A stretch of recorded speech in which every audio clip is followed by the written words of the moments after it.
नमस्कार, मैं संतोष कुमार अपने YouTube चैनल और Facebook पेज पे आप सभी का स्वागत और अभिनंदन करता हूं।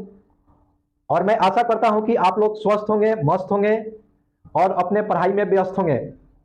आइए मैं आज आप लोगों के लिए एक और सुंदर सा वीडियो लेकर के आ गया हूं और उस वीडियो में एक बहुत ही शानदार प्रश्न है जिसको आप लोगों के लिए बहुत जरूरी है जानना।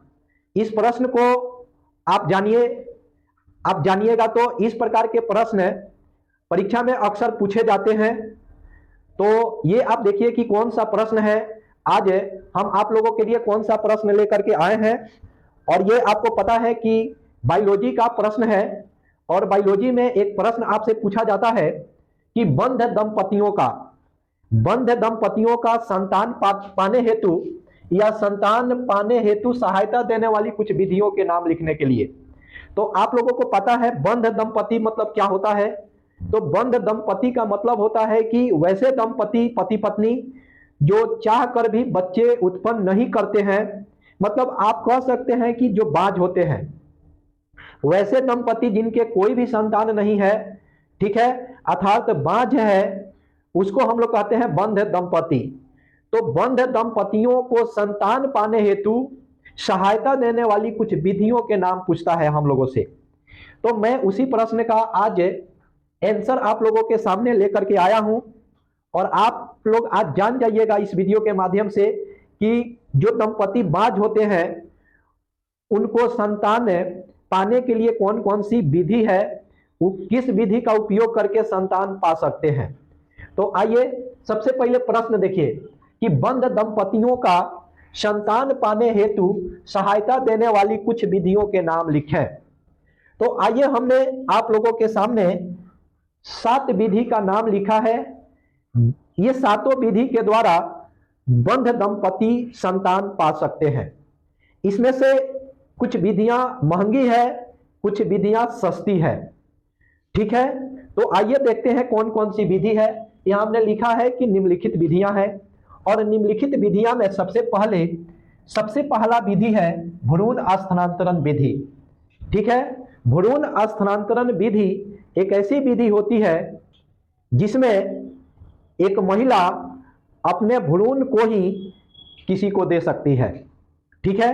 तो उसको हम लोग कहते हैं भ्रूण स्थानांतरण विधि। यानी अपने मर्जी से कोई महिला अपने भ्रूण को दूसरों को दे देती है और दूसरा कोई पाके संतान पा सकता है, तो उसको हम लोग कहते हैं भ्रूण स्थानांतरण विधि।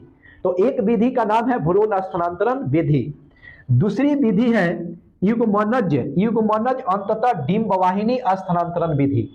दूसरा विधि का नाम क्या है? तो दूसरा विधि का नाम है युग्मनज अंततः डिंब वाहिनी स्थानांतरण विधि। याद रहेगा पहला विधि कौन सा?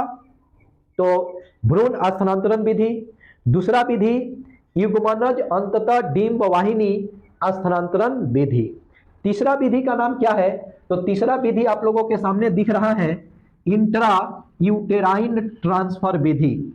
तो तीसरा विधि का नाम है इंट्रा यूटेराइन ट्रांसफर विधि। तो इंट्रा यूटेराइन ट्रांसफर विधि तीसरा विधि है।